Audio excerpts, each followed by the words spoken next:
up. What's up, YouTube? All right, there we go. We got everybody. I should probably play mine. I don't even know what's going on. All right, here we go, guys. Let's roll. And yes, indeed, ladies and gentlemen, this is WKCV, the voice of Keystone College. Ladies and gentlemen, welcome to Sports Talks here on WKCV. I am, of course, your host, JT. Hey, guys, checking in once again. And, guys, what is up, man? And, all right, I'm telling you, we got so much going on around sports right now. You got March Madness. It's literally hitting the Sweet 16 in about, literally, I want to say 6 minutes. You got, I think it's Kansas and Duke going at, or Kansas and whoever else going at it. But still, March Madness in the tournament right now, or no, it's Nevada and Loyola. Wow, I was off big, whatever. But still, NCAA right into it, and now you got baseball going right now. In spring training, literally like days away from spring or opening day for baseball, and literally a lot of things that I actually do want to talk about. Like, I can't even lie, there are a lot of things that. Honestly, they're getting under me a little bit, you could say, yes. And really, in a sense, it's the basic stuff, really, that's getting under my skin. But before I get started, real quick, shout out to my people over in Jersey. Shout out to all my family and all that stuff, all my friends and stuff. Guys, I heard you got hit with another snowstorm. Man, what? I feel you guys. You guys should have been here last year for PA and everything. Weather was crazy, but, I mean, it's all good, it's all good. But nonetheless, back to what I was saying. And about this, about pretty much everything that's going on right now with baseball and everything. And honestly, we just saw, if you guys didn't see today, Arrieta did start for the Phillies today. So you can actually say it is official. Well, Arrieta is in fact now a Philly. And the thing that's going to make me, that honestly, in a sense, makes me laugh a little bit is, I understand. Philadelphia, they have their ace. All right, they have a fantastic, and I mean, and you could even argue elite starting pitcher or in Arrieta, and I get that, and believe me, I think that the Phillies honestly picking up Carlos Santana as well, I think that really is, two very big signings, obviously, and it's really going to be a case of, like, can Michael Franco hold up his end? I mean, it's really, for me, it's really a brain fart right now, because, I mean, you look at it, you got Neresi, you got Pat Neshek, you got a pretty solid bullpen, E.J. Ramos. Oh, so you got Afro behind the dish. You got Arrieta, Nola, Eckhoff, who is out to 6 to 8 weeks, which really, that helps. Thanks, Eckhoff. You got Velasquez, you just got a mess right there. And then, like I said, at first to third, you got Santana, Hernandez, as Crawford, Franco, and then outfield, it's Herrera, Hoskins, and Williams. And really, like, I mean, the four guys that could really jump out for me in this lineup, I mean, hands down, it's Herrera, Santana, Franco, and honestly, if I had to guess, I mean, you can make the argument, you can make the argument Arrieta, because, I mean, Arrieta he is a pretty good hitting pitcher. You can't lie about that. Arrieta, but honestly, the real question I'm going to honestly have this season is, one, because Aaron Nola had a pretty good season last year, and honestly, it's going to be, can Nola follow that up? That's the first question. And the second question is, how is Arrieta going to do against the NL East? Because, all right, give or take, yes, you have the Braves, who obviously not the best of teams, obviously also not the worst of teams, you could say. Obviously, 9-22 this year in spring training. I get it. It sucks.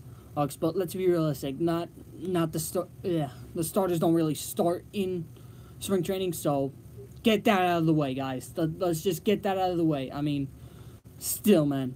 And you got the Mets, who obviously made some big moves. Got Bruce, got Frazier. They definitely powered up their lineup, and if that rotation can stay healthy, Mets are definitely a contender as well.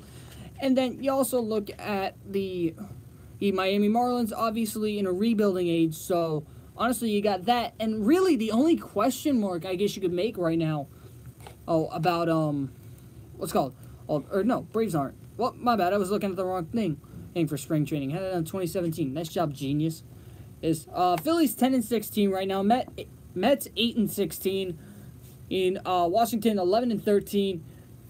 I'm also looking at Atlanta at 13-14, and I'm also looking at Miami 14-10. Now, honestly, like I said, the real question for me is going to be, like, can the Phillies hang up with, honestly, one of the teams that I mentioned, the Nationals? And honestly, I really think that the Nationals are going to be the team for the Phillies to beat. Same thing with the Mets. I mean, the Mets and Nationals, let's be realistic, guys. Let's look at it from a realistic standpoint. You want to look at on paper, or the East is going to be ran by the Nationals and it's going to be ran by the Nationals, and it's going to be ran by the Mets. Only reason I'm saying the Mets is because the Mets can match power, and if Syndergaard can go up against Scherzer and honestly match Scherzer, then really it's going to be a case of which team can score first, and it can also be a case of which team, can pick up more, or which team scores first, really, and which pitcher would make the mistake first. So, I mean, that's going to be the question mark, because now you actually, if you think about it, and for each team in the East that I mentioned, the Nationals, Nationals, Mets, and my bad, I'm having brain farts all day today. Nationals, Mets, and Phillies. Honestly, you look at those three teams, each of them now can say that they have a legitimate ace and a legitimate number 2 starter. Now, for the Nationals, it's obvious, folks. All right, it's Strasburg and Scherzer. Like, come on. And honestly, I think that's probably one of the best 1-2 punches in the National League. And then they got Gio Gonzalez backing him up, so you got that going for them.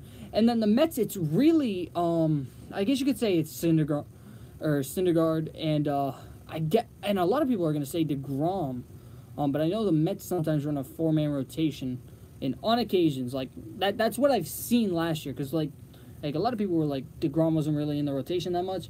It's because a lot of times I would go on ESPN and it wouldn't have DeGrom in the rotation for whatever reason. I don't know why. Don't ask me why, all right? I'm not the guy. Look, I'm not the guy on ESPN making these rosters and everything. I'm just the guy that's pretty much going on them and honestly just reporting off it. So, but honestly, the other one I want to actually look at, I actually do want to look at on the Phillies. And honestly, that's the question mark for this division. And like Nola, he had a pretty solid season last year, and the question is going to be, obviously, can Nola repeat it? And honestly, how good is Arrieta going to be against the NL East? Now, obviously, you look at it like this: is NL Central, it was a little bit tougher, but it was a lot easier because of the team that Arrieta had in Chicago. I mean, you had Bryant, Rizzo, Baez, as Fowler, or at times. I mean, you had a pretty solid team in 2017, I think. Yeah, 2016. My bad. 2016 they won it. 2016. Yeah, 2016. I'm saying it right, folks. All right. But no, nonetheless, like, you have a lot of things going on in terms of the Cubs and Phillies, and it's honestly, in my opinion, 2 completely different teams. You got a team that's honestly still in a little bit of a rebuild right now. It's probably going to finish mid-tier 500, and you got a team that's honestly still a contender for the World Series with the teams that they have. Having a lot of people are turning around and they're making jokes where it's like, oh, 108 next year, or as in 108 losses and then 108 years until the next World Series for the Cubs, right? Yeah, no. All right, but still, well, you go from a contender to pretty much a team that's in a mid-rebuild, so honestly, I want to see how Arrieta performs on that. Honestly, until then, I'm not really convinced that, how can I put it, I'm not really convinced that Arrieta is going to go ahead and, turn this team around. I mean, he's just one guy. All right, let's be real. And even if Arrieta was to win, like, 20 games per se, say he goes 20-4, or that's just one guy. That's just one guy. I mean, honestly, most teams, because if you look at last year's postseason rankings, I think the team that had the least playoff wins, I think it was the Twins at 84, if I'm correct. Honestly, I think that sounds just about right, to be honest with you. Oh, I'm double checking myself. Yeah, it was the Twins with 84, right? Yeah, Twins with 84 or so had that. Or 85. I was reading that wrong for whatever reason. But, no, and it's like, really, that's kind of what we've come to expect over the past couple of years, where it's been like 85 wins, 84 wins for a wild card seed. I mean, and that's a number 2 wild card seed, so, and that's in the AL. I mean, you want to talk about NL, I mean, you have the Rockies at 87, so, and, I mean, the Phillies, 66 wins, and honestly, a constant last place finish each year. So, I mean, honestly, you take away I mean, add on 20 wins, I guess, maybe to the potential 66 wins they got last year. But, I mean, who's really going to, be backing up Arrieta? I mean, maybe the Phillies go out there and, they're just waiting to make moves. I mean, they could definitely, and this is a stretch, guys, they could probably sign a veteran. They could probably sign Bautista if they wanted to. I mean, again, it's a stretch, but, I mean, it makes sense. I mean, you have a lot of free agents that haven't signed yet, which is scary. And apparently, from what I've heard, some of those free agents actually are in their own league. Like, I mean, is that even true, man? Like, seriously? But honestly, it's going to be interesting. And so, really, that's my take on the AL, or on the NL East.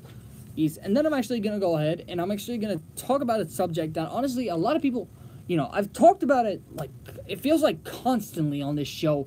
And really, how can I put this? It's a topic that everybody really just gets going at. And really, everybody just turns around and they're like, no, it's not like that. And then it's like, yeah, it kind of is. So, I mean, think of it like this. And I'm going to be going ahead, and I'm going to keep it the East, but it's going to be the AL East. Spoiler alert. And pretty much everyone's turned around. They're like, now everybody's saying the Orioles are going to be a contender. All right, folks, make up my mind, please. Just make up my mind, please. All right, that's all I'm asking. Not asking much. Just make up my mind. Tell me who really is going to be a contender in the AL East. All right, let's be real. We already know the two who are the contenders in the AL East. I mean, come on. It's the team with pretty much the guy who should win Cy Young eventually. But apparently always finishes in second or third place, can never win first. Or it's Chris Sale, and then you got David, I'm going to win every postseason game I start for the Red Sox. Price is not right. And pretty much you also got Pedroia out there, who's honestly been getting hurt a lot more. And honestly, if I was the Red Sox and he keeps getting hurt like this, honestly, I'm going to say trade Pedroia. Because honestly, I think you can get a better second baseman for Pedroia, simply because Pedroia is getting hurt too much. And everybody's going to turn around, they're going to be like, oh, but Pedroia, he's fine. But literally, folks, is he? That's my question. Is he fine? Because, I mean, how can I put this? Every time I'm hearing Pedroia's hurt, fantastic. Like, all right, send him somewhere so he's not a risk to your team. Even if you get a prospect and a halfway decent second baseman, all right, I don't care who it is. All right, you could go to the, this is just a trade off the bat. You could probably go to the Angels, right? I'm not saying Onita. Don't worry. I'm not saying or Otani, however you want to pronounce his name. I'm not saying Otani. I'm not saying that. But you could definitely trade for a couple of prospects, a couple of young prospects that you can develop in the minor league system. And the Red Sox minor league system, believe me, you want two prime examples that it works? Mookie Betts, Jackie Bradley Jr. You want one more? Andrew Benintendi. That system, in the minor leagues for the Red Sox, it works. Get a couple of prospects, train them in the minor leagues, and potentially even get Brandon Phillips. Why get Brandon Phillips? Simply because, honestly, he is a very good contact hitter. He is a very good presence to have at the top of your lineup. And honestly, his fielding is just as, if not better, in my opinion, than Dustin Pedroia. Why is it better than Pedroia, in my opinion? Simply because, honestly, I think that in terms of range, I think Hank Phillips definitely has it. Obviously, both of them very quality and very, honestly, who am I kidding? Both of them elite defenders. All right, I can't even lie. Pedroia has killed the Yankees on so many base hits up the middle. Let's be realistic. And he's, honestly, and he's not even just the Yankees. I mean, Orioles, Twins, he's done that for everybody. And honestly, I get that. But I mean, Phillips is the same way, man.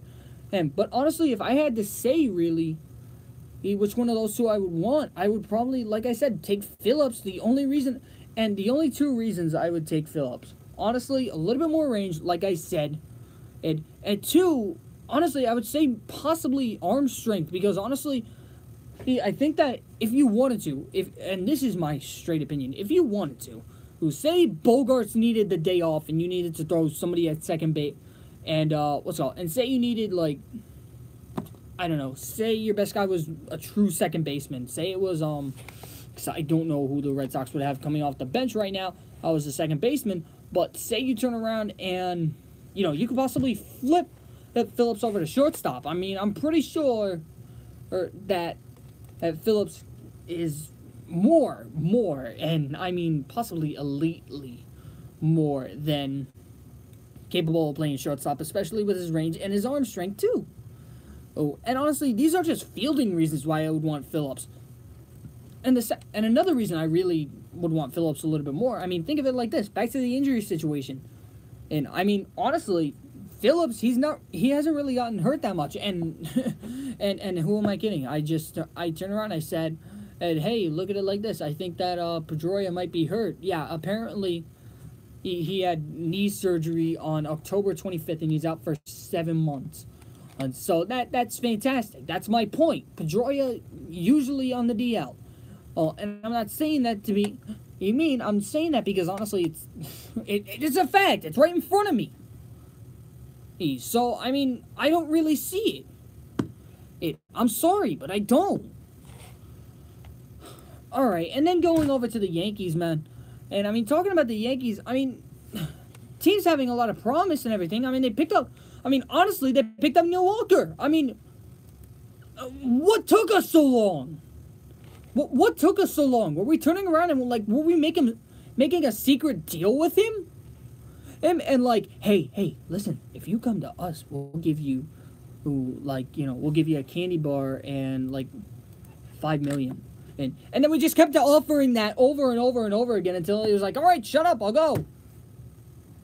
Oh, like seriously, was that how it was? Like, what? I don't know, Cashman. What are you doing? Just tell me. Just tell me, Brian. What are you doing? And I mean, he's doing pretty good, but I mean, it's so confusing because because if you think about it, the Yankees also need, in a sense, and a lot of people are going to turn around and they're going to say that, oh, Drury, he's doing good. Drury, you don't need to replace him.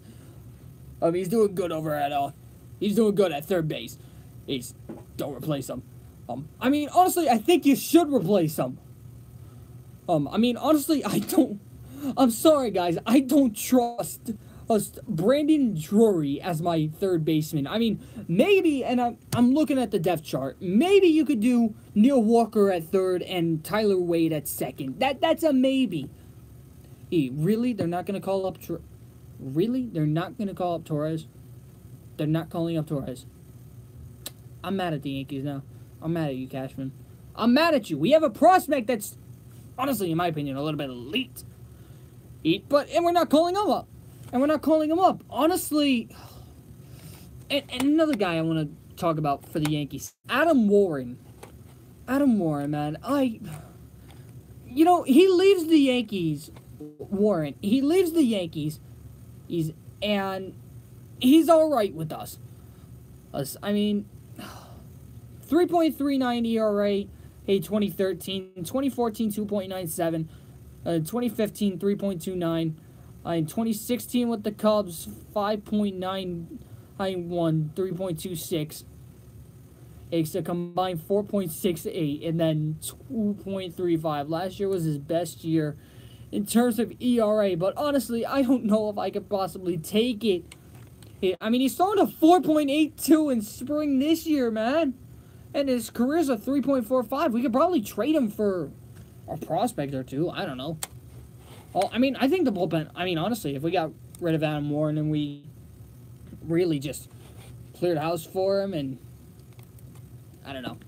Oh, picked up... I don't know. Oh, we picked up a subpar... Not even a subpar reliever. We just throw up another reliever that throws about 100 again. Because honestly, that's what the Yankees bullpen has come to. I mean, Canely touches 100... daily. Chapman, enough said. Betances, yeah, he's struggling a little bit, but it's a rough patch.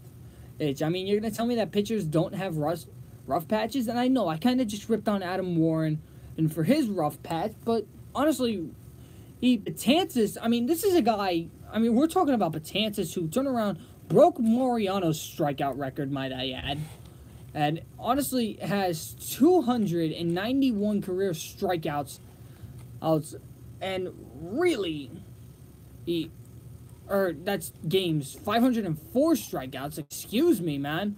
And in the past 4 seasons, and has struck out at least 100 batters. 135 in 2014, in 131 took 4 off in 2015, 126, 2016, and then 100 last year. Now, obviously, 100 batters, not that bad, but he was still able to maintain a 2.887 ERA. Obviously, not the best of ERA, but he was able, honestly, to get it done. He was able to do really good for the Yankees. And honestly, I definitely do think that Betances is definitely, he is hitting a rough spot, but honestly, I definitely do trust Betances. I really do.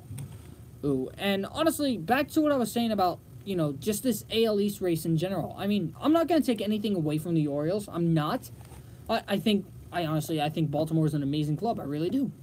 Ooh, and I'll say that about every team. I think they're an amazing club. I think each club knows what they're doing this year. I think they know their role this year. Not really going to argue or anything. But, I mean, the real question is, what qualities do you bring, Baltimore? Explain to me. What qualities do you bring? You don't really bring a starter, or you don't really bring that what's called Dylan Bundy, Kevin Gausman, Chris Tillman, Andrew Kashner, or Miguel Castro type, rotation. That's really not that scary. Darren O'Day could be an issue. Ooh, honestly, I don't really trust O'Day. I'll say it like that. I get he's pretty successful, but honestly, I don't trust O'Day that much. And it's nothing against the guy. I think he's a solid pitcher. I think that sometimes if he hangs it honestly, the expression "hang it, you bang it." Honestly, guys, that's really how it's gonna go. And they're without Britton, who's on the 60-day DL, might I add. And you got Trumbull, who's out till mid-April, which isn't that bad, but obviously you're missing a key part. And then you look at the entire team, it's pretty much Joseph. Here, I'll go like this. Joseph at catcher, or first to third, it's Davis, Scope, Machado, and Beckham. They're actually throwing, if you can believe it, they're actually throwing Machado at shortstop, which is going to be interesting this year. And then left to right, it's going to be Mancini, Jones, Rasmus. And again, it's not that bad of a team. I mean, power-wise, I think it's a pretty good team. I think it's a really good team, I should say. But, I mean, the question is, what are they going to do about the rotation and everything? I mean, it's great if you can score 12 runs, but, I mean, if your pitchers give up 13 runs, I mean, folks, do the math. You lost by 1. So it's like everybody's saying that the Orioles could potentially be a candidate. Honestly, it's going to depend on that rotation. In a sense, so I'm not sold. I'm not sold that the Orioles are set to go. So, all right. So, I don't know, man. All right. So let's make a deal, guys. Let's make a good deal. I'll give you guys 2 songs, as long as we go with, and then we'll come back. We'll talk a little NCAA. We'll talk a little football, all as well. Not NCAA football, obviously March Madness and NFL football, because obviously Jason Pierre-Paul got traded to the Bucks today, so now he's going to be wearing a hook, apparently, from what I'm hearing, instead of just, a lot of tape. Apparently the hook would be a lot easier, because apparently he can grab with the hook for once. If you guys just missed that entire joke, please, just... Alright, nonetheless, as guys, like I said, I'm going to go ahead, I'm going to turn it over to 2 songs, and guys, I will be right back with you. Guys, like I said, you are listening to Sports Talks here on WKCV, the voice of Keystone College.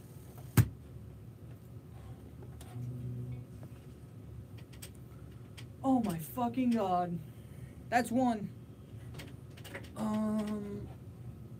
Give me Fall Out Boy, because I got in here late, I can't lie.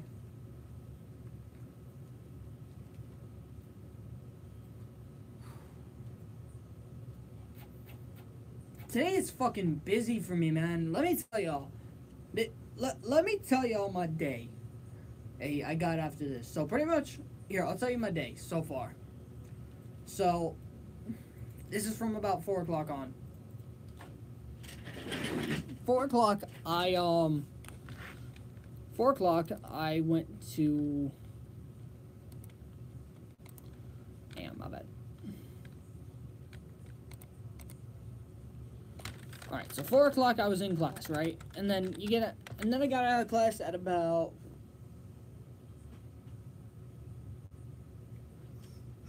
What time did I get out of class today?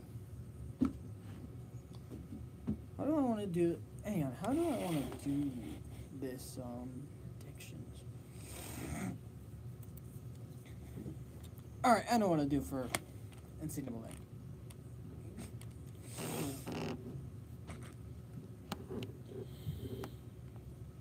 My bad. Anyway, so...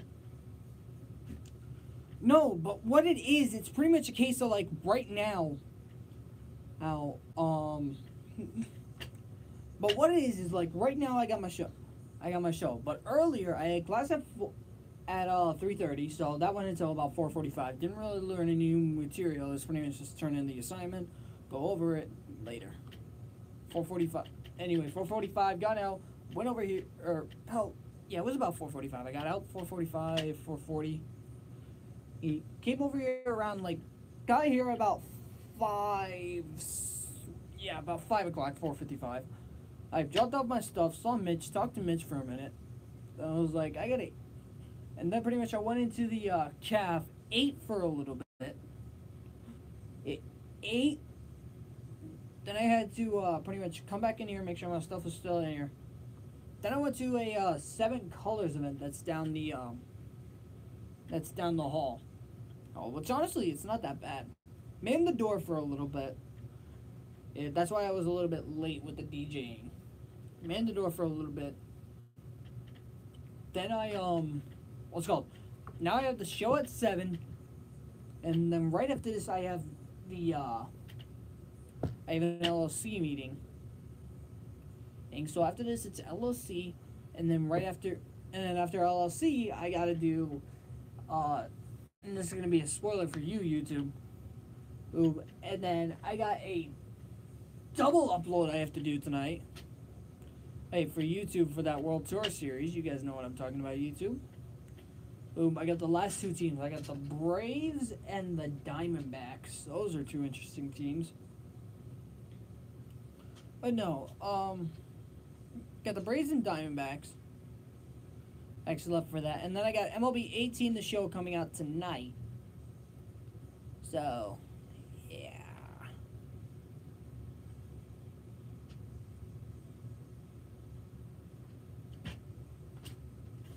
Oh, well. Oh, so that's pretty much been my night.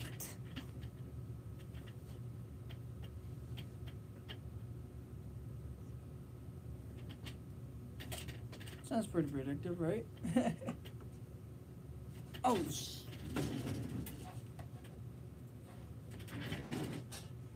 forgot it was an assist. That's a fail on me.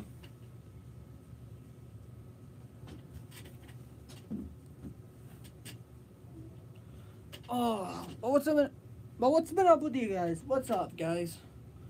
But the snow was pretty bad up in Jersey.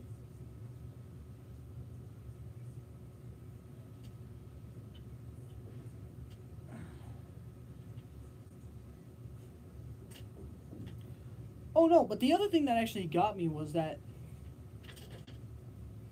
pretty much like we decided on, like, he messaged us yesterday and was like, oh, you guys want to have a meeting tonight at like, it was like 9 or something.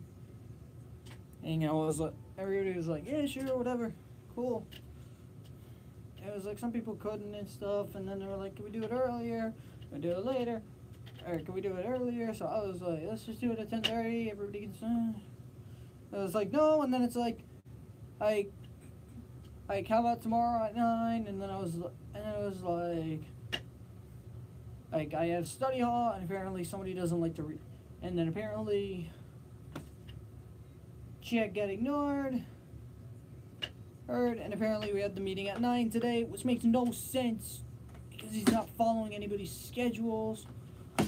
Well, he's only following his own. Ridiculous, man. It's whatever. Yeah, it's whatever.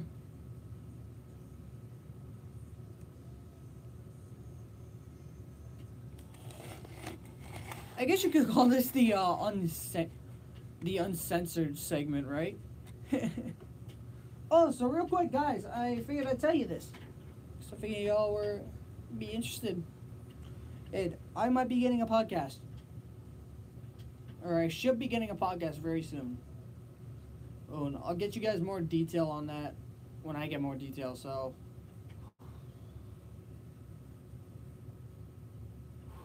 All right, 50 seconds, baby. Hey, baby, how you doing? Let me whisper in your ear.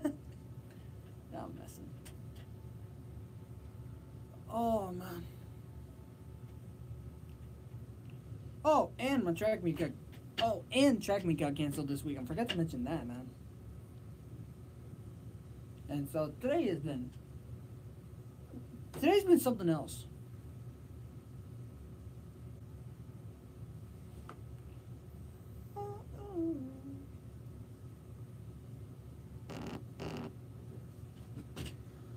Call after the show. Call after show, of course. Yeah, I'll call on my way to studio, Mom. Alright, here we go. 4, 3, 2, 1. WKCV, the voice of Keystone College, is back, ladies and gentlemen. Welcome back, ladies and gentlemen, to Sports Talks here on the show. And guys, I'm so happy right now. Why am I happy? I don't know why I'm happy. Honestly, could it be? No, it's not that reason. No, it's not that reason either. Well, I mean, maybe it's actually... No, not that reason. How about... No. Oh, I know why. It's... who am I kidding, man? Alright, why would I not be excited right now? It is March Madness season, baby. And guys, if you don't know me, I love March Madness. I do a bracket every year. I was actually... Funny story I'll tell you guys. Why not? Because why not? Funny story. I was supposed to actually be in 3 bracket challenges, I want to say. Yeah, it was about 3 bracket challenges, right? Yeah, and right now I'm actually in 2 of them, but one of them, apparently the information didn't relay or whatever it was, I guess you could say. Hey, and it was like, I never got the link, or I never got the invite, and it's like, whatever. But honestly, I actually turned around and okay, so funny story. What actually happened was I turned around and I created my bracket, and I'm actually really good with the brackets, honestly. Because each year ironically, I'm top 2,000 each year. Which obviously, in case you guys don't know, it's actually really good. Now this year, I have everything in set. Now, what do you mean? Now, what do I mean I have everything set? Right now, I'm actually ranked 1,600 or 1,652 or 52nd. In both my brackets, actually, it's if you guys know Matt, my buddy from YouTube, who's 6 Rings of Steel. I'm in his league. I'm actually winning that league, and I'm winning it by I'm actually winning it by a lot. Or I'm winning that league by 10. And that league, honestly, has a lot of guys who have a lot of contention and stuff. And that's actually, ironically, it's actually a paid league. So that one I'm actually excited about. And then I'm also... and then this one I kind of joined late, and everybody's like, you cheated! And it's like, this is my only bracket, I swear. And I joined my SRM group. Or I joined the, my SRM, with the bracket and everything, and I'm actually, sorry guys, I'm blowing everybody out of the water, actually, because I'm actually looking at this, and in the round of 32, I actually was the only one that scored over 200, and I actually kind of dominated it. I scored 240, and I scored 250 250 I scored in the first round, so I was in first the entire time there. And then 240 I hopped it, and then 240 the next round, and I'm up by 70. The closest one to me is my buddy Neil. Well, he's at 420. But no, I'm doing really good this year. And honestly, the picks have been, in a sense, they've been shocking a little bit. I mean, And really, unfortunately, one of my teams is out of the final, which kind of sucks, obviously. And honestly, it makes sense. And it's because, I mean, team hasn't gone back to back, right? I mean, UNC didn't let me down at all. No. That was kind of the spoiler, wasn't it? That was kind of the spoiler, wasn't it? Yeah, I had UNC on to the finals to take on a spoiler. I had Duke. I had Duke all the way, man. And the only reason is because Grayson Allen, it's his senior year. He's the only senior, and obviously Allen's going to be out for blood. A lot of these freshmen from Duke, Marvin Bagley, I'm looking at you in particular, are potentially going to go for the draft. And really, how can I put it? I'm looking forward to it. And, like, first of all, I want to say this. I'll address the elephant in the room, folks. All right, Virginia, the very first team ever to lose to a 16 seed. Now, how can I describe a 16 seed to you guys? It's actually quite simple. Well, you know how you turn around and you get at a what's called? You look at baseball. Look at Major League Baseball. They pretty much have a team in the first round, or they have 5 teams in the playoffs. 2 teams face off in the first round for the division, or in the divisional round. Then you got 1 team with a bye, and you got 2 teams facing off in the playoffs.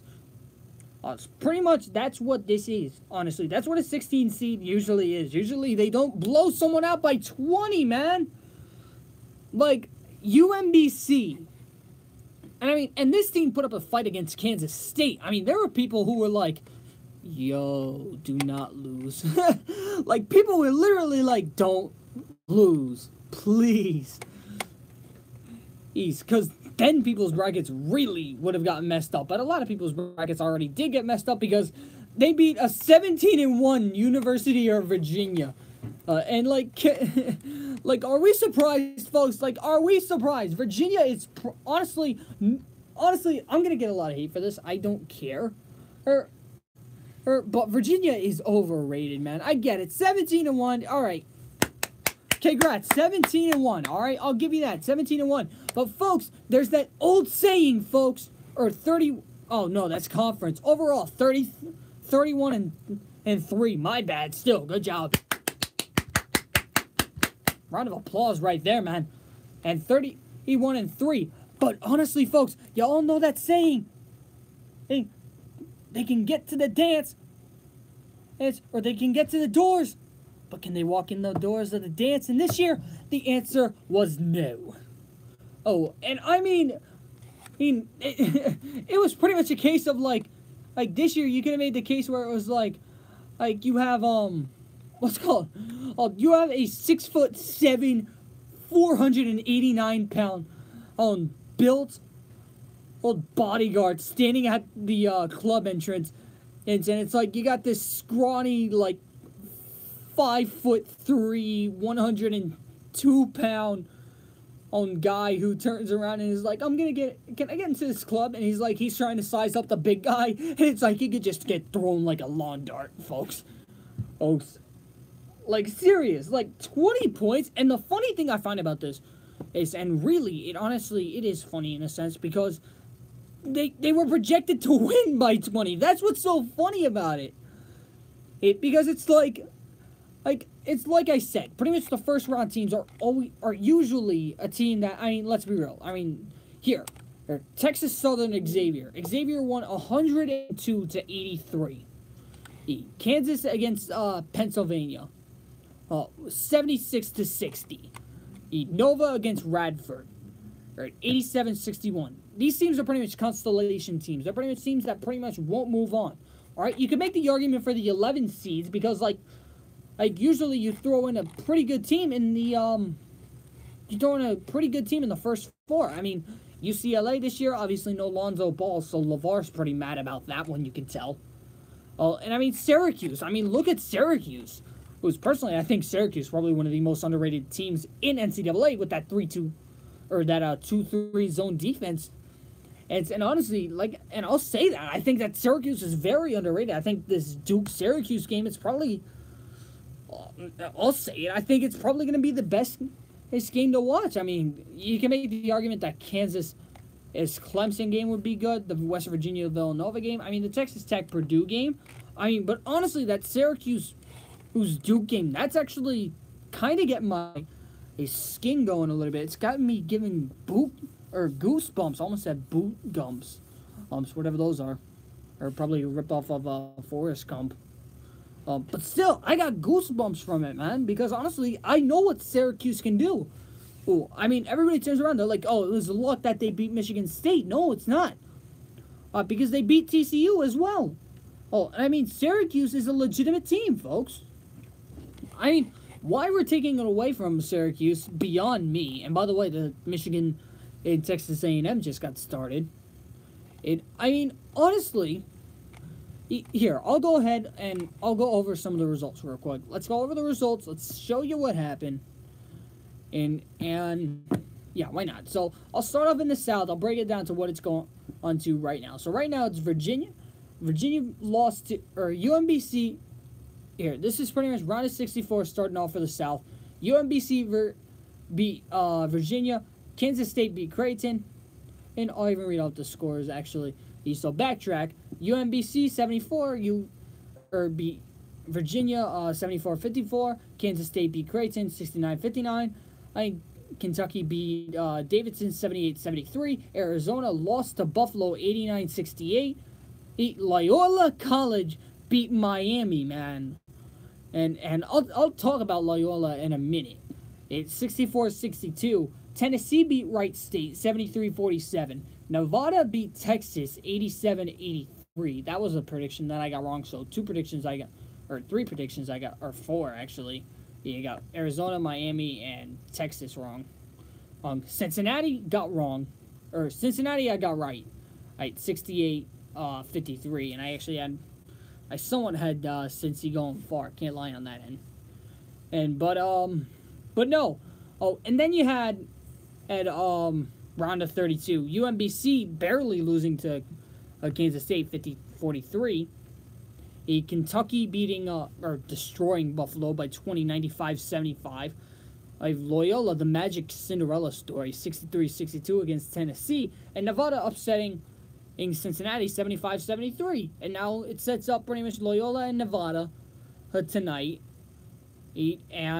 or actually going on right now, and Kansas State going up against Kentucky, and that game is tonight as well. So really, like, the question that I got is, what is up with Loyola Chicago? Oh, I mean, is Loyola actually going to make this, like, an actual move? Like, are we actually considering this? Like, I'm serious. Is this actually something that we're considering? Because it's scary to think that an 11 seed might be taking on Kentucky. All right. Now, obviously, I'm not taking anything away from Kansas State. I just think that Kentucky is a little. Honestly, I think Kentucky, they know how to get it done. So, honestly, this is a team. Honestly, I'll say it like this. I think it's Kentucky's game to lose. Or I think it's Kentucky South to lose right now. Because right now because right now the 1, 2, 3, and 4 seeds are out for the South. All Kentucky has to do is beat a 9 seed, and then they have to beat either an 11 seed or a 7 seed. That's all they have to do. Ooh, can they do it? That's another story.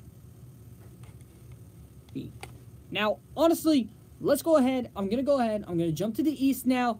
I'll go over this one, or actually, I'll go over. Why not? I'll go over the West because it's going on tonight as well. So let's go ahead.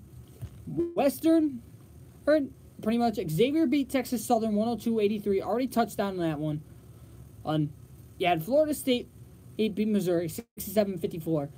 Or Ohio State 81-73 over South Dakota. Gonzaga UNCG. You had Gonzaga winning that one. And 68-64. 67-65 for Houston over San Diego State. Michigan over Montana, 61-47. 73-69 for Texas A&M over Providence.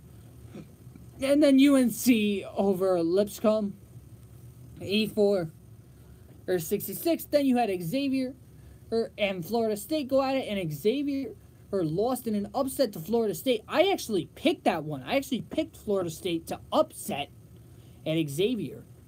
And it was a 75-70 victory. And then Ohio State lost to Gonzaga. I actually probably should have picked Gonzaga tonight or Florida State. Don't know why I chose Florida State. I probably had a hunch or something. Honestly, it might be... Honestly, who knows? I might be right tonight. Who knows? But I had Gonzaga. But Gonzaga beat Ohio State.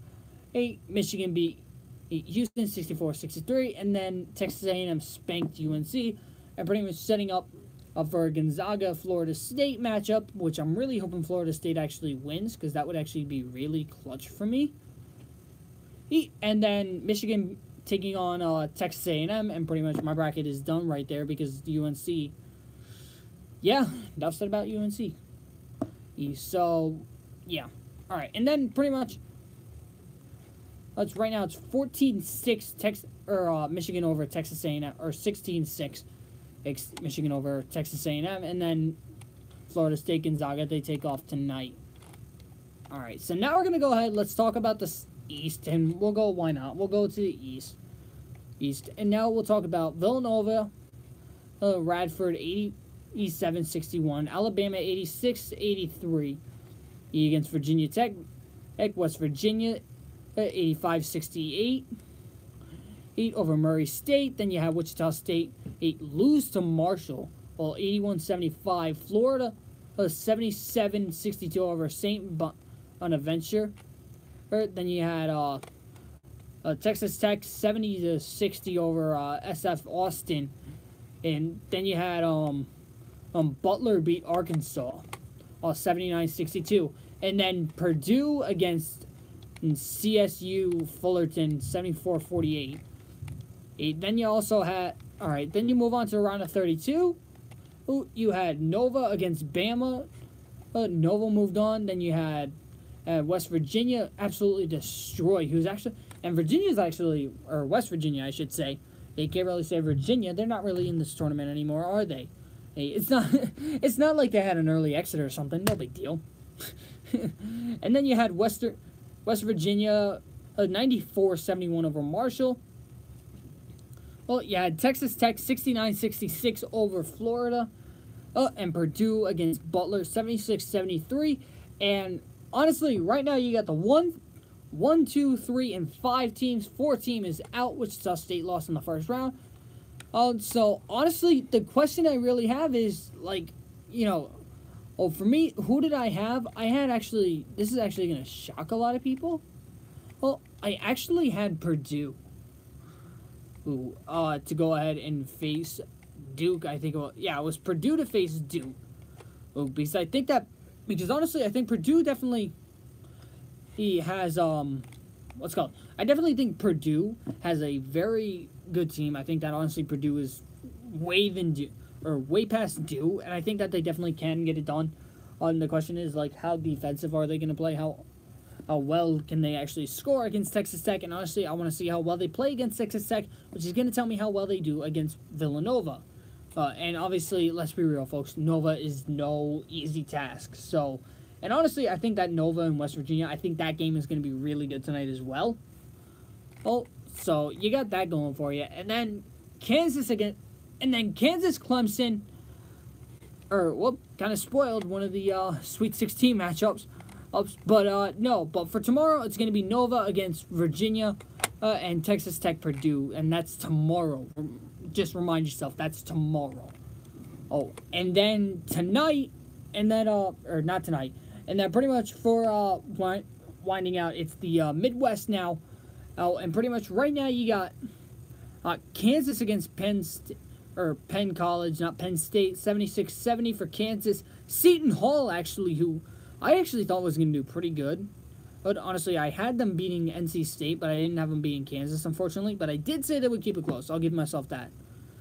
But Seton Hall beat NC State 94-83. Clemson beat New Mexico State 79-68. Auburn beat Charleston 62-58. Syracuse beat TCU 57-52. Michigan State beat Bucknell 82-78. University of Rhode Island beat Oklahoma. For whatever reason, I thought that Oklahoma was going to win, but I got to remember, or for next year, that Oklahoma is actually a football team. And poor Trae Young, man. Poor Trae Young. He's going into the draft this year. And probably going to be getting drafted by the Cavs. Like, no lie. He's probably, like, that's actually what's more than likely going to happen. I think Trae Young is going to go to the Cavs. And, yeah, I see Loyola actually just tied Nevada. So, that's interesting, man. But nonetheless, as I'm actually going to remind myself next year that Trae Young and Oklahoma, they're a football school. So, I'll expect a first-round exit. So, Rhode Island beat Oklahoma's 83-78. And then Duke beat Iona 89-67.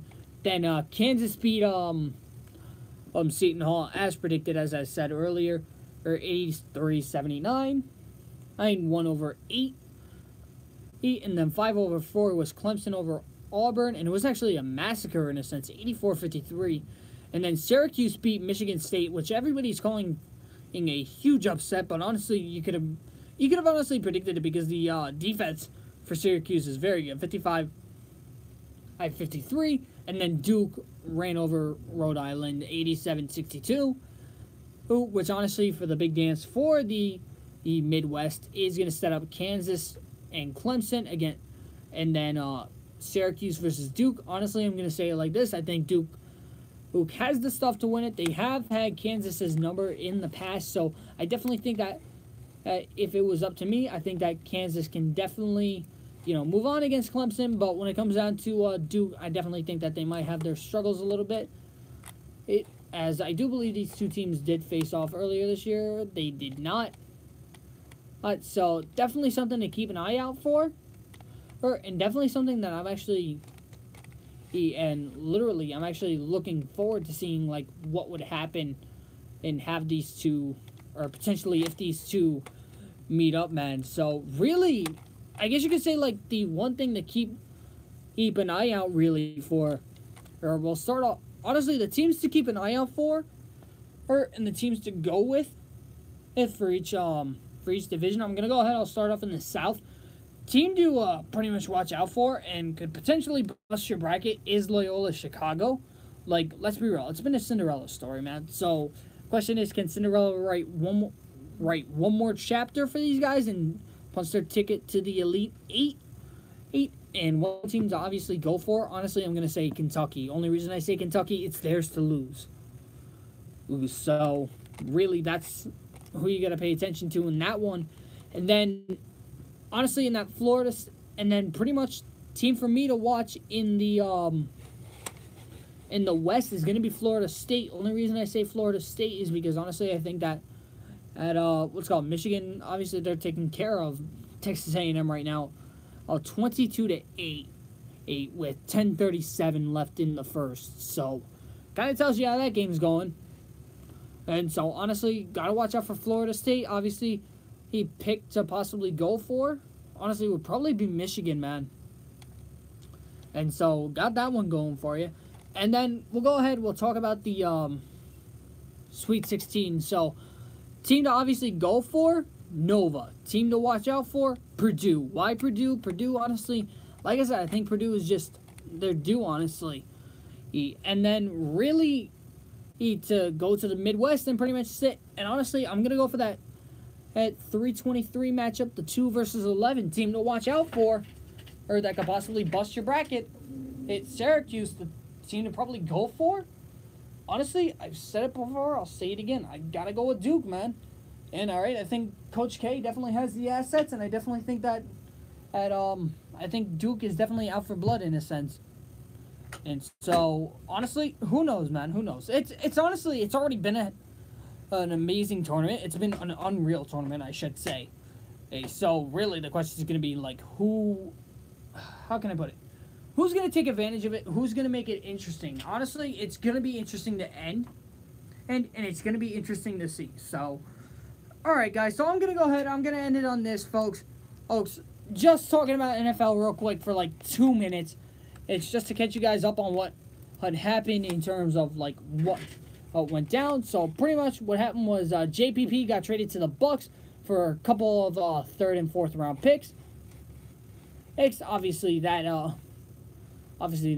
pretty big right now. How Mike Wallace agreed to a deal with the Eagles.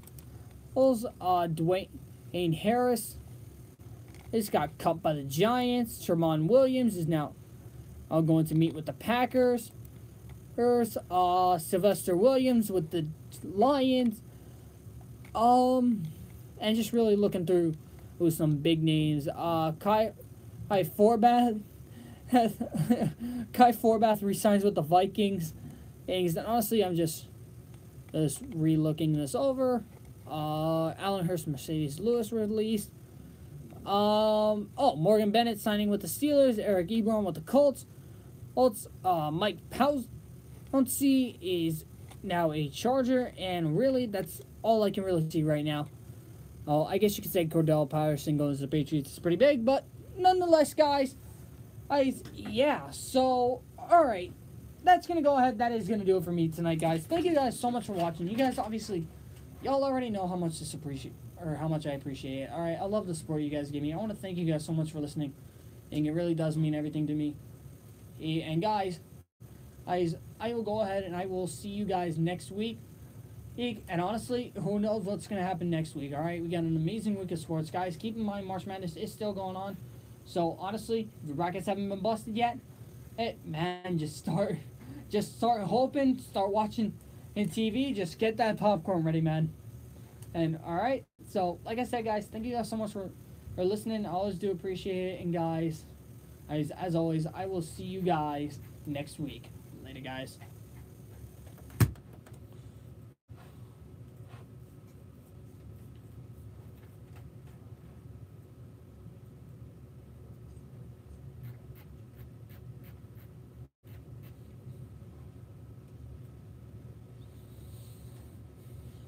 Oh, man.